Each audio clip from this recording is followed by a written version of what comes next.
Good afternoon, everyone. This is Cheryl coming to you live from JOYELY Studios, and we have the most amazing panel today. Dr. Benoit, did I say that right? Dr. Benoit Tano and Dr. Lisa D. Jenkins. What?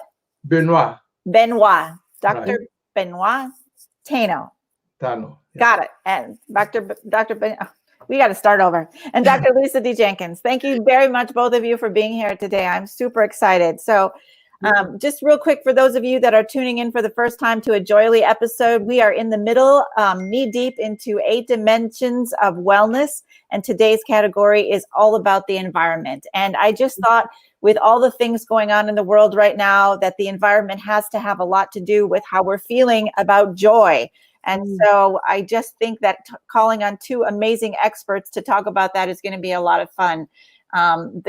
Really the definition of environmental well-being will help us promote interaction with nature and just be very aware of our personal environment during these uncertain times. So both of you, thank you for being here. Why don't we get started by you, Dr. Tano, by explaining a little bit about who you are and what you've been doing for the last how many years? All right. Thank you, Cheryl, first for inviting me to come to this panel and to be with such a great person as Lisa here. But I grew up in Cote d'Ivoire in the Ivory Coast. I don't know if you guys know about that. It's by Ghana. Many people know Ghana, but they don't know Cote d'Ivoire. Now, I always joke, if you eat chocolate, think of Cote d'Ivoire, because Cote d'Ivoire is the #1 producer of cocoa to make chocolate. Okay. Right. So I came to this country in 1980. So I've been here almost 40 years as a graduate student. Now I studied economics. I got my PhD in economics, and then went on to teach at the University of Toledo. So when I was there, I decided I was going to go to medical school. Some crazy idea. And I studied, went to medical school, finished it, and specialized in allergy and clinical immunology. But wow, I ended up going to a meeting one time that changed my whole career course, because I was practicing allergy at the University of Texas in Tyler. And all of a sudden, there was a meeting in Dallas that I had to go to. I went and learned that our hormones actually cause majority of the diseases that we see around. So I proceeded to investigate more. And as I did, I learned that, yes, definitely the hormones are impacting our lives adversely, but many people don't put emphasis on it. But where do we get the hormone disruption from? It's from the environment. So I started to investigate the environment and looked at the obesity epidemic, and I think we have an estrogen epidemic, we have an anxiety, depression epidemic. And so those are the major epidemics that I talk about. Okay. How I came to it. All right, good. And currently you're working in a clinic, is that right? Yeah, currently I work at the Mid-Dakota Clinic in Bismarck, North Dakota. I had my own clinic in Minneapolis about a year ago. I just moved to Bismarck in August of last year. So you went from one cold environment to another cold environment. Right. So I've been in the Midwest for a long time. I grew up in Wisconsin, so same for me.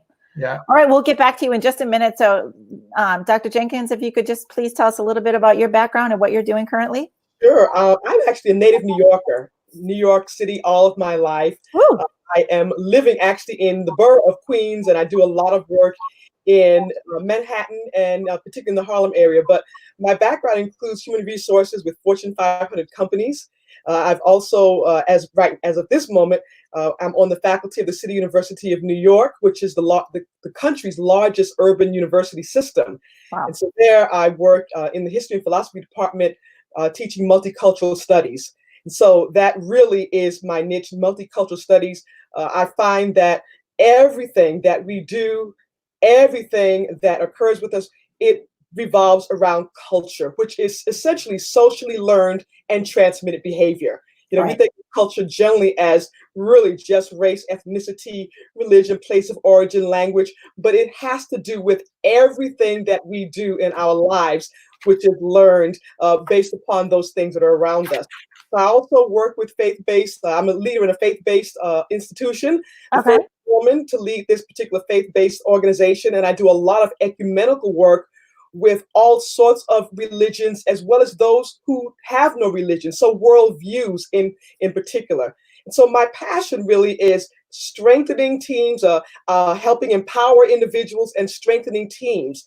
And as far as empowering individuals, it comes to letting people know and understand who they are in their identity, because if you cannot feel comfortable with your identity, you cannot work with others who are different. And so the whole idea of embracing differences in this world, the whole idea of embracing worldviews so that we can work together and become a stronger community. And when I say community, I don't mean just in our own blocks, no, now it's a worldwide. And I think it's this pandemic that we're dealing with right now has really hit home, letting us know that we've got to work together if we're going to fight this. Wow, you gave me chills. I really feel like, are you doing a lot of meetings worldwide right now? Are you doing a lot of virtual things? I actually had a meeting today, this morning, with a sister in South Africa. And we talked about how we're handling the situation here in America, or I'll say specifically New York City, because as you probably are aware, the states are handling this quite differently. And she was very surprised as to how the United States is pretty much segmented in how we're handling this pandemic. But over where she is in South Africa, the entire country is handling it the same way. Same thing with a friend of mine, Canada. The entire Canadian country is handling it with one way, with one mandate. Where here, there seem to be separate ways that it's being handled. Yes, I've been speaking with people in areas. Very interesting. And so is your church and your college, are you working? What are you doing? I actually, I'm the pastor of a church as well. Yes.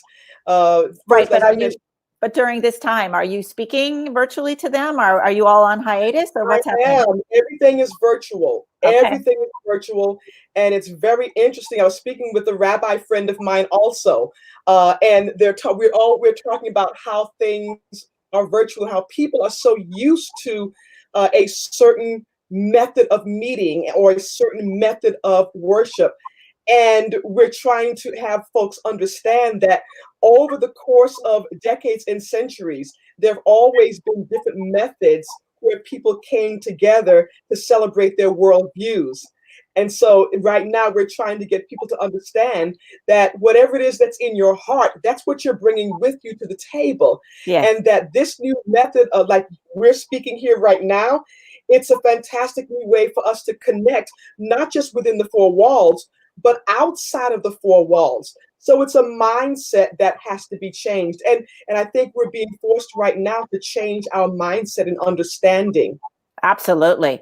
And JOYELY is a new project for me. I've done many projects over the years around love and joy and feeling good, and all kinds of meetings, and always bringing in speakers. But this has just opened up for myself, just new questions. What are we really talking about? That's really important. And environment is huge. And I have a list of questions, and I know that you're both very knowledgeable in different areas. And so speak to them however you would like. And I'm here to learn, and as well as our audience. So for our listening viewers, I want everyone to think about first of all, as far as our environment and the people that are in our environment and who we're surrounding ourselves with. So if you could each speak to that first, and then and we'll go into the next question, which we'll get to. So Dr. Tano, you want to go first? Yeah, people in our environment. Well, I think we have a global world now.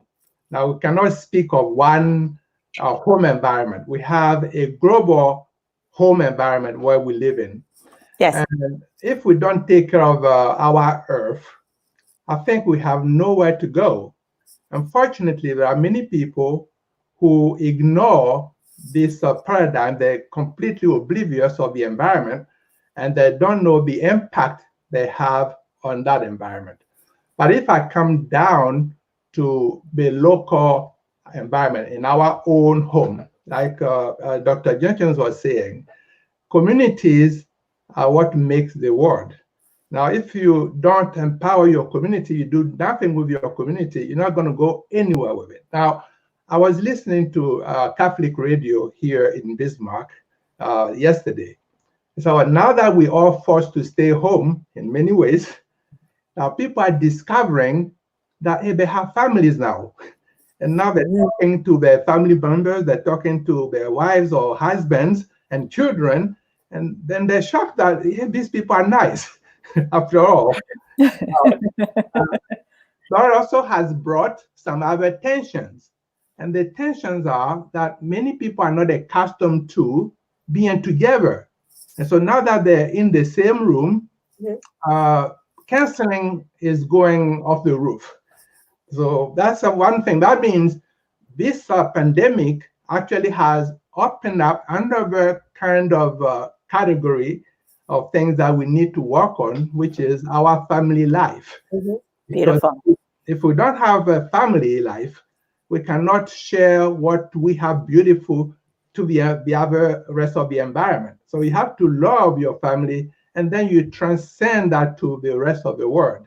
I find that interesting. So you put that right at the front and center. The people focus, make sure that you have good, solid foundations, Correct. Celebrating life, and then together we can work on the world problems. Correct. So, for instance, I look around. In America, we have a lot of polarization of race and gender and all of that, right? Yes. People make a crazy kind of allegation. They don't like other people.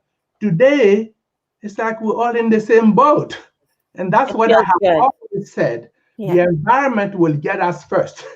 And if the environment is going to get us first, why can't we just get along so then we can do better together? I absolutely love that. That is brilliant. All right, Dr. Jenkins, if you don't mind, the same about people and just kind of how they are affecting our environment and vice versa. Oh, yeah. People are so important when it comes to our environment, whether it is the world or whether it is the local environment, even in our homes. It's very important.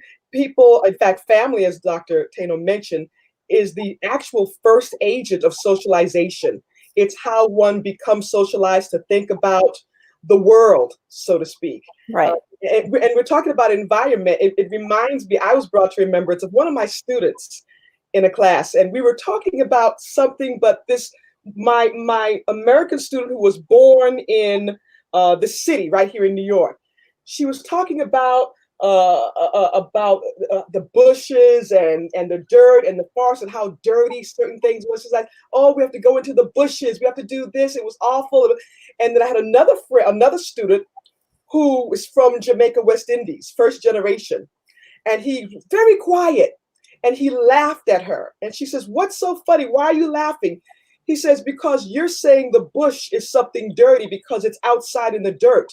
I think of it as the Earth's infrastructure. And I almost fainted. You could have knocked me out. Here he is, a freshman student, so wise. Yes. Our mindset, how we've been socialized to think about the earth. And so it starts with our family. Do those individuals around us, do they uplift us? Or do we get the oxygen sucked out of us? And I think it's a time where we are being forced to be in close confines with families, Dr. Tano said, yes. where we can get to know our family all over again. Yes. Where we can play games with them, and it's not far away games where, I'm on my phone and, my son might be on his phone in another, where we can come to the table. And I think that once we begin to understand this socialization thing that starts with home, starts with family, whether it's biological or extended family, that we will be able to realize that we can make changes in our environment, whether it's our home environment, which impacts us on a daily basis, whether it is the environment in our blocks, our local communities, or whether it is this world environment that every last one of us are stewards over and have responsibility for. It's so important. Oh my goodness. That just makes me gives me chills. Thank you for sharing that. So the next question is, we want to talk about this toxicity, not just in our own personal spaces, but just if you could address that, Dr. Tano, as far as how does our environment and toxicity go hand in hand? And what can we do to prevent it? Oh, that's Or fix it? one of my passions, because I speak a lot about that. Yeah. Now, I'm going to take just an example. If you look at what is an example? I'm going to take an example. Okay. If you look at the whole United States, the major problem we have, one of the biggest problems, is obesity. Okay. And this obesity did not come by accident. So early 1980s, for instance, the CDC discovers all of a sudden that some states are gaining weight abnormally. So they proceeded to investigate. So in 1984, they passed around a survey. People fill out the survey. And in 1985, they created the first obesity map based on the survey. Now, the obesity was only in 8 states: Georgia, South Carolina, Kentucky, West Virginia, Ohio, Indiana, Wisconsin, and North Dakota. Those were the fat states. And the rate was only 10 to 14%. Now, since that time, obesity has taken over the whole world. Now that the World Health Organization account 2025, 5 years from now, we do nothing, there will be 2.7 billion people overweight worldwide. Now, if you ask the World Health Organization, the CDC, they think it's calorie in, calorie out problem. We eat too much, we're not exercising, and that's why we have this obesity. And I differ, because I think if it were, obesity would be uniform, but it's not. If you look, it's in the middle of America, from the upper Midwest to the Mississippi and Bayment states, and Mississippi usually has it worse than everybody else. So the question is, why do we have that? So I found out that the pesticides and herbicides and all the things that we spray in our foods and water are the ones that are causing the majority of this obesity that we see around. Now, finding out that, then I'll go further and say, what about depression and anxiety? Now, anxiety has become the #1 major problem in this country. And you wonder why so many people have anxiety. Right. Now, then find out probably the pesticides and herbicides also are contributing to it, because there's some hormonal imbalance that goes along with the anxiety and depression. But when we go counseling, we focus on the people, talking to them, but we never measure those biologics. So it would be very important to look at what is at the source of the why we have the problems, rather than trying to solve the problem without knowing the cause. That's really important. That's really good work that you're doing. I think we'll go on to the next question, just because I have so many, and I want to open it up to some Q&A here. But Dr. Jenkins, so as far as our environment inside and outside right now, what are people doing? I know what's going on in New York, but if you could just kind of address or give us some advice and support about staying in and going out, and what we can do to feel good about where we are at either way. Yeah. I think that we're at a place right now where I want to say many people are in survival mode, but I want to put us in a mode where we are prepared and where we are thriving right now, not just surviving, but thriving. And I know it's difficult for many of us to think about, but if there's an acronym, and I'm always big into acronyms to help me remember things. And so we thrive, and that's really taking one day at a time. Each day is a day that we have to live in the now moment, So then there's the H, developing habits. Whatever time you used to get, if you used to get up at 5:30 in the morning or 6 o'clock, I know you might want to stay in bed all day if you're not out, but continue to develop those habits or adopt new habits that will keep you on schedule. Then there's retreat. Use this time as a time to retreat. Read those books that you've been wanting to read. Connect, as Dr. Tano said, with family members. Start a new hobby that can be done thanks to this thing called the internet. Whether if you have a backyard, utilize, I have a backyard. I hardly ever go in my backyard because I'm normally so busy. Or if you live in an apartment, we can, the weather's not so cold, you can open the window. So use that time to retreat, invest your time, invest your energy in what? In a cause. Now that we have access to the internet, there are so many ways to invest our time, our energy, investing ourselves into into other people. And then there is the V, visualize. We've got to be able to envision what's happening tomorrow, because we do know that there is going to be a tomorrow, that this will end. How do we know? Because there have always been pandemics. And even though, unfortunately, there are going to be some loved ones that we will lose, we do know that there is going to be a tomorrow. And then there is the evil, which is expect the best. And so what I tell people is that, even though we're going through these difficult and challenging times, I'm expecting the sunshine. And when that sunshine comes, I expect to be there with you one way or another. Absolutely. And don't you think that in the moment is really the moment right this very second? Like if I can get through this moment with joy, I can do the next one and the next one and the next one and eventually a day. And then when we're all done with this, our lives are going to be so much better if we can figure out how to do it right now in this time. Right. Eckhart Tolle has, I'm Yes. sure you're familiar with him in his book, The Power of Now, where he talks about how we often talk about the past or the future, but even in the past, it was always a now. It's a now moment. So we might look at history, we might look at the past, but when it was happening, it is always a now. We've got to be concerned with the now, because really that's the only chance that we have to make a difference. It's that moment that we are living in called the now. Yeah. And what I like to do is call people into that leadership. Like there's a lot of people that aren't quite there, right? And so those of us that can feel that and know and see the hope is to reach out and touch base with those that are not, because I know sometimes I think, should I call them, or I don't know, and then I reach out and they're like, oh my God, I was just thinking about you, or I'm so glad you reached out. Because I'm the same way, because I'm actually an introvert. And so as an introvert, I think that oftentimes I think that everybody else wants to be in a little, little bubble sometimes. But I have to understand, and I do make it my business to understand that there are people that really, really need that connection. Whereas someone like myself, I might feel comfortable with my laptop or with a book or, talking with people one-on-one.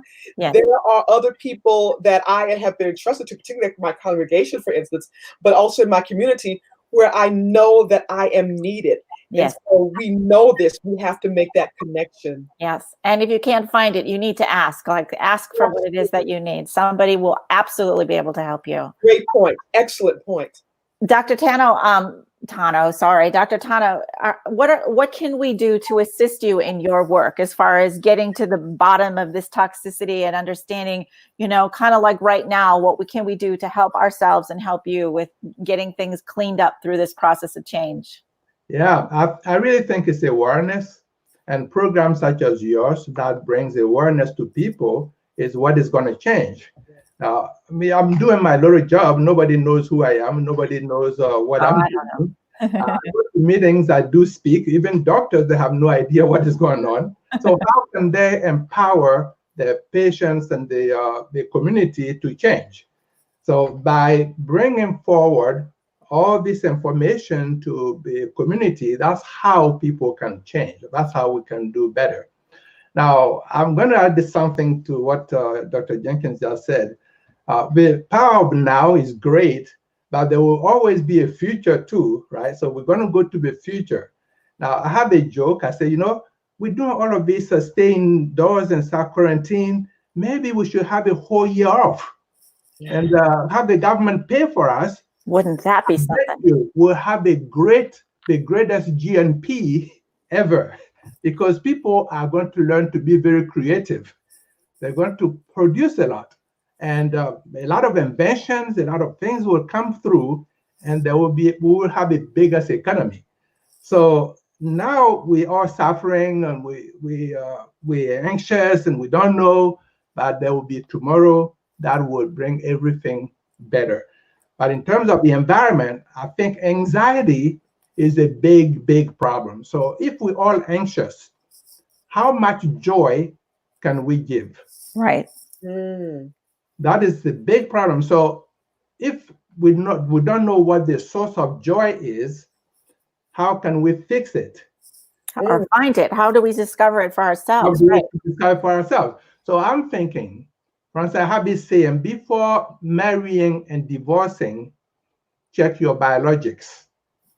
Because a lot of time, the environmental toxins affecting the hormones affecting anxiety, depression, then in the end, we break up.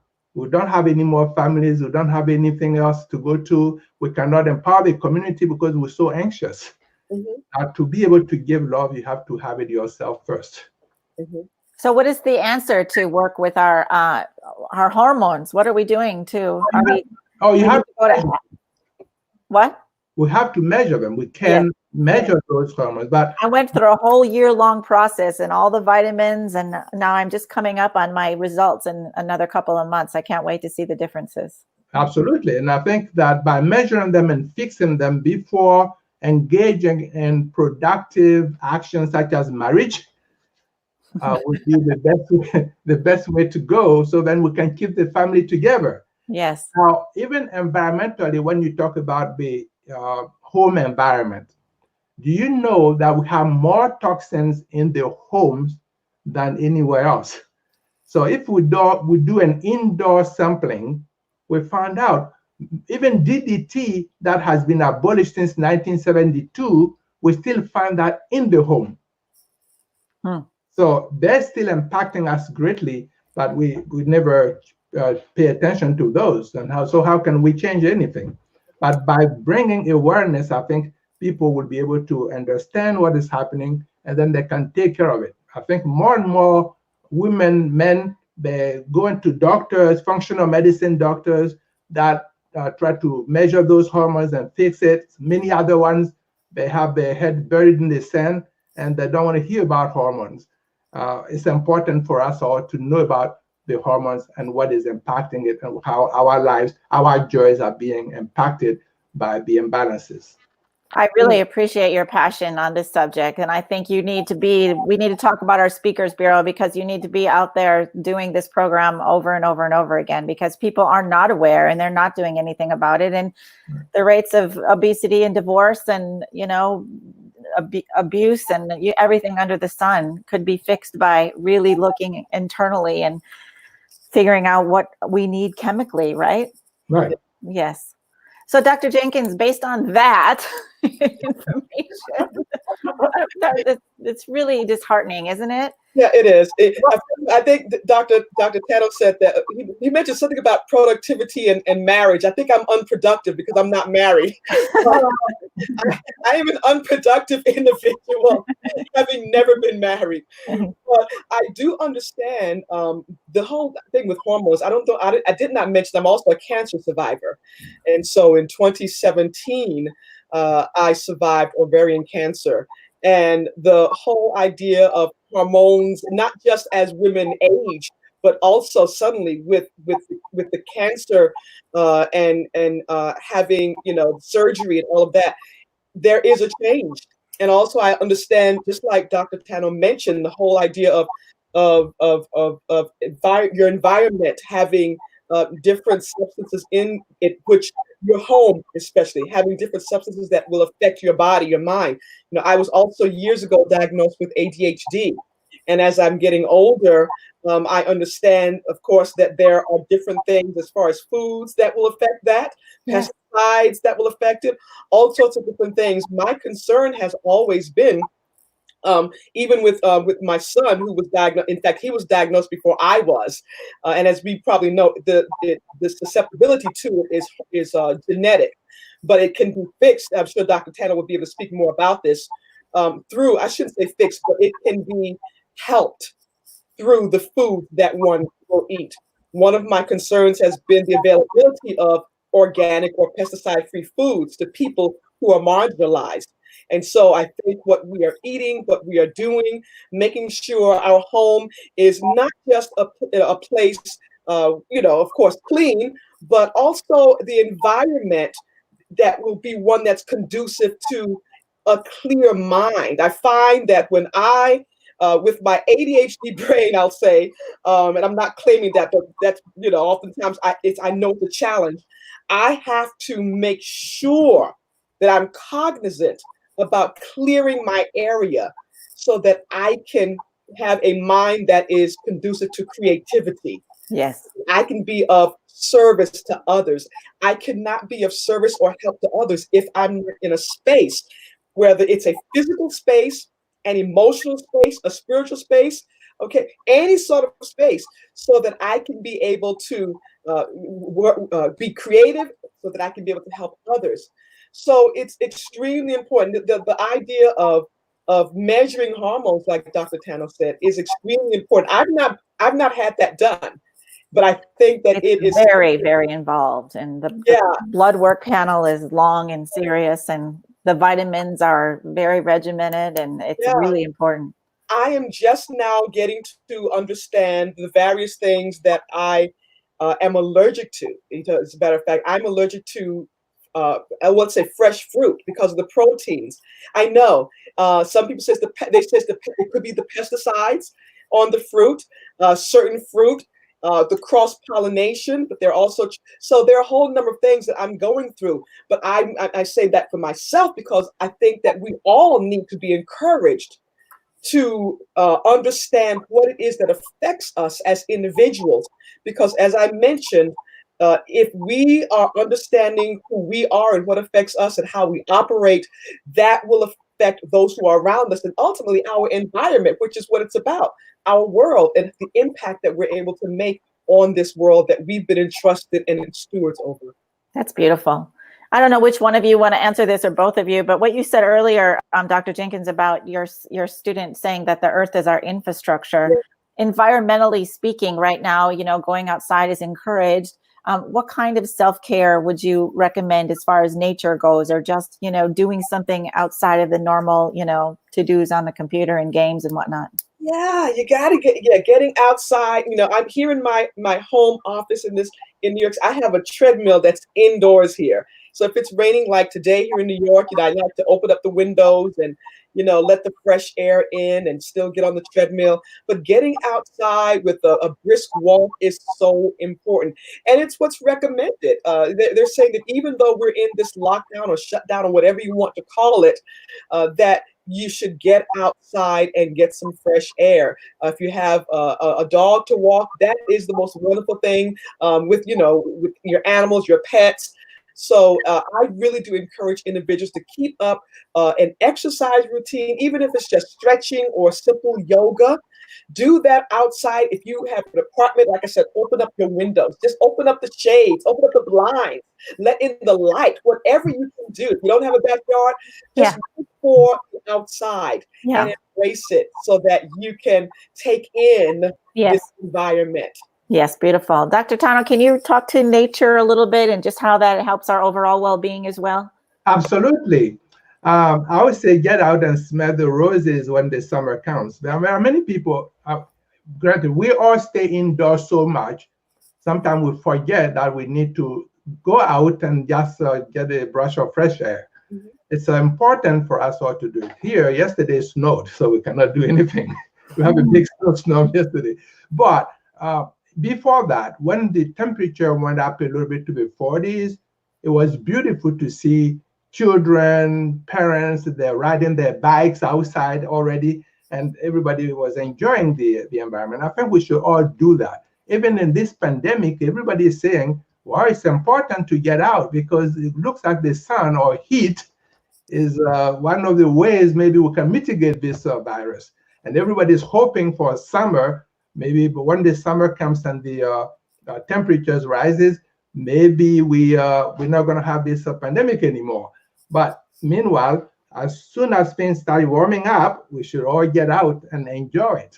as Yeah, much as possible. it's a little complicated in the world with the heat across the summer, right? People do That's want to correct. stay in, and I'm in Las Vegas and it is insane. And so I don't even know, like, how do you address it? Like, I need my mountains and blue sky and my dirt on the path. Like, it's frightening to think that, you know, that's not an option.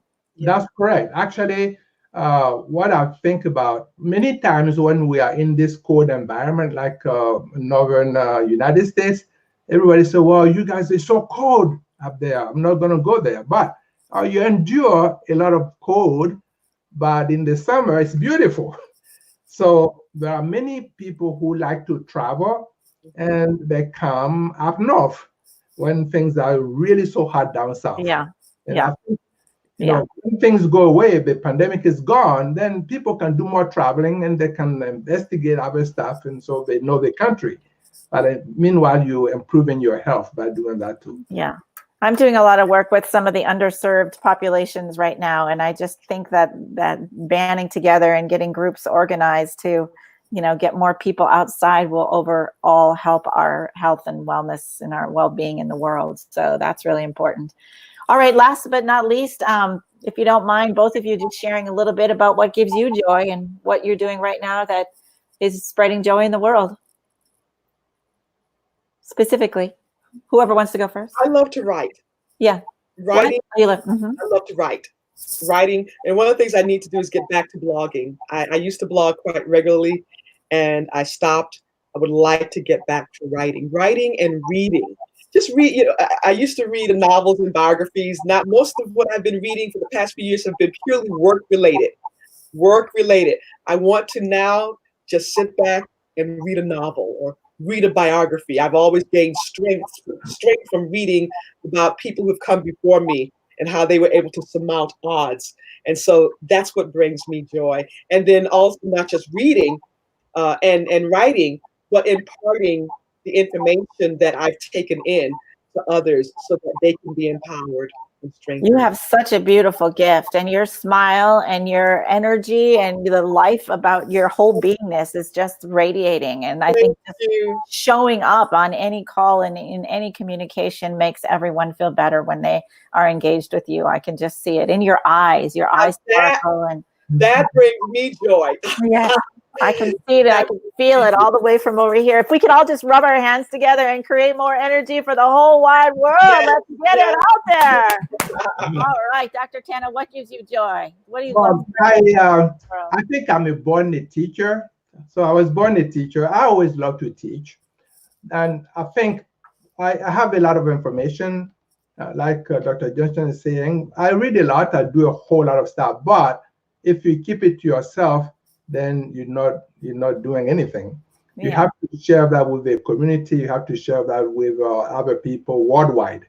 Now, luckily, we have this internet that allows us to do so. Yeah. So my teaching, I do a lot of online teaching, online information to make sure, like this forum here. Yeah. And that's how I share my information that I have gathered. I think I will continue to do that. And the more opportunity I get, I will continue teaching. Yes. I mean, you can tell you're a natural born teacher. Like you're like boiling over with things that you want to share with the world that you know can make a difference. And I think that is just brilliant. And I think it's even more brilliant that you know that about yourself and you're ready to, to take the world by storm. So hopefully we can work together on that. Okay, last but not least, did I already say last but not least? But I just want to know, like, if you could leave any parting words, anything that any of us out here are listening that could help support you on your journey. Is there anything that you would offer, your websites, anything like that? Dr. Jenkins, you want to go first? Yeah, my website is lisadjenkins.org, lisadjenkins.org. And again, I love helping people, empower people, individuals, and strengthen teams. That's basically what I do. My thing is multicultural studies, but culture across all levels, and making sure that people, humanity, understands that we are indeed stronger together than we are separate. That's what I do in a nutshell. That's what brings me great joy. And if there's anyone out there that wants to connect, please do. I would love to connect with you. So are you in front of those very large auditoriums and high school, or I mean, college graduations? Can you just talk about some of your crowds that you've experienced? Yeah, my crowds are everything from the small storefront church to a large ecumenical group to the lecture hall that is in the colleges to actually doing corporate work as well. I've done corporate work. And so strengthening corporate teams. So again, wherever there is a need for individuals' identity to be empowered or teams to be strengthened, I'm there. And just like Dr. Tano mentioned, I love teaching also. It's my thing. Yeah. And so whatever there is a need to do, I'm there. The word ministry basically means service. That's what it means in a nutshell. And I think all of us, whatever our worldview is, we've been called to serve. In fact, Shirley Chisholm once said that service is the price we pay for living on this earth. And I wake up every morning willing to pay that price so that I can live on this earth and be a transformative change agent. I can just feel your audiences when you leave. I'm sure there's a resounding applause and just an extreme amount of gratefulness for you. What was your biggest obstacle, if I might ask? I heard you say ADHD. Yeah, well, I'm a single mother. Yeah. And so one of the things that was huge for me and this is a religion thing, and I want to differentiate religion from faith, of course, which we all have some sort of faith. But I was actually kicked out of the church because I was a single mother at the time. This was no ministry, no professional ministry, none of that. And it was a very hurtful, trying period in my life. Yeah. My son's father was able to stay in the church because he was the musician, and of course we know how important that is. Plus, he was a male. But and this was not long ago. This is 25 years ago. But I continued to stay the course. I continued, I took my son with me just about everywhere as he came to seminary with me. He would sit in the back. I would bring him in, I put headphones on him while we were in class together. Sometimes the teacher knew, sometimes the teacher did not know. It was always a challenge how to navigate that. But in the end, I'm just grateful. And I want to encourage other individuals who have been ostracized or marginalized for whatever reason. You may not have gotten kicked out of a house of worship. Perhaps your friends have marginalized you. Perhaps you are marginalized because of your orientation. Perhaps your identity is being questioned. Yeah. I'm here to let people know that how you have been made and who you are is okay, but also everything that you've gone through, there's a reason for it. And so me having to go through that period of being ostracized, and it's a time that allowed me to understand that I can come out bigger, better, and stronger. And now a place that I was ostracized from, a different location, but I'm now in charge or have been entrusted, I'll say, with being in charge of a faith-based institution, the first woman in 95 years. So, I could go. It actually began with my mother before I was even born. She was told, because she was 49 years old, and she was told that she could not have children. So when she was feeling sick, they told her that she had a tumor. They kept doing tests, and they found out that she did not have a tumor, but what she had was me. Oh. And so it began really not just with me getting ostracized from a faith-based institution 25 years ago. It actually started with a woman back in 1965 who was told she was too old to have a child, who was told that she had a tumor. And then once she found out it was not a tumor, she was told that she should not go through with that pregnancy because it would damage her body and that she was at risk. But she says, no, I have been waiting my entire life for this. She had not had a child since she was 17. It's just my brother, who's deceased now, and my son, nobody in between. And wow. so that was the first hurdle, being in the womb even wow. of someone who was told that they should not go through with the journey. But look at you fly. Woo! That is for everyone out there who is told to abort their dreams. Don't abort your dreams. Don't abort the journey. it's worth the effort. It's worth the effort. Dang, girl, that was beautiful. Thank you so much. I appreciate that. Woo! All right, Dr. Tano, words for our audience and things that we can support you with. Well, so my whole system, I call it integrative immunity. That means how your immune system and your endocrine system work together to either help you or destroy you. So I created the integrative immunity health system to try to address those two major systems. So to find me, you can go to integrativeimmunity.org. Okay. That's and my. what has been your biggest challenge or your biggest obstacle to get to your brilliance today? Yeah, well, so I think opportunities is the major issue, which means open up doors. Because nobody can build a world by themselves. You have to find support. You have to find other people to be with you. Yep. But if you by yourself searching and you have no support, you have no one else to empower you, even if you are the most brilliant person, and you have no empowerment from other people, you cannot reach your goals. So I think finding people who will be behind, who will work together so that we can drive this boat to the port is the key right here. Very, very interesting. Well, I'll tell you what, with the NSA that we're all members of, and with the plethora of people that we can connect through the internet now, I think you just got to ask and ask and ask and ask and ask. So I'm kind of in the same boat. I'm launching JOYELY on May 30th, and no matter what happens, we are having a joy party. And I'm asking the world to get a $27 ticket from your living room and enjoy all the speakers that we have coming together on May 30th. It's from 9 o'clock in the morning till 1 o'clock in the afternoon.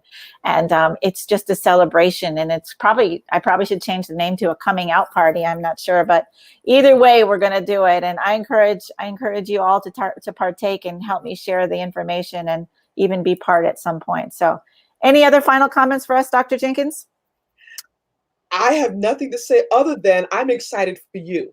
Thank you. You have called the two of us on here to share what it is that we've been given for the world and for our communities and this environment. But I just want to say that I am grateful for you for calling us together and for this vision that you have. And so I'm going to be sending good energy your way, good vibes your way for your kickoff. And I can't wait to see what's going to happen. Yep. And just for that reason alone, the more you celebrate your joy, like if I helped you raise your vibration or just coming together in this community with Dr. Tano, the three of us, the more we talk about the joy, the more we have joy, the more we, can share joy. So thank you very much for that comment. That's exactly what it's all about. It doesn't get any more difficult than that. Yeah. And any final comments, Dr. Tano? Yeah, I really would like to thank you so much for bringing me into this panel. I mean, I've met Dr. Jenkins now. I guess there's some connection. Now, what you're doing is fabulous. Now, speaker bureaus, they have their own favorites, they have their own picks and stuff like that. They don't just approach people like that and say, hey, do you want to do a podcast? Yeah. Or do you want to do this? But you came in and you said, hey, let's do it. And I'm really so glad that we were. I want the world to see. I want us all to see the world through a joy lens. Like we just gotta, get rid of the darkness and the, what's broken and focus on what gives us joy. So, Thank you both for being my guest. It was powerful beyond imagination. Really, really a great panel, and I cannot wait to share both of you with the world. All right, everybody, have a great day, and we'll see you back on our next 8 dimensions of wellness and next time, and we'll have some more conversations with these two hopefully in the future. Take care. Okay.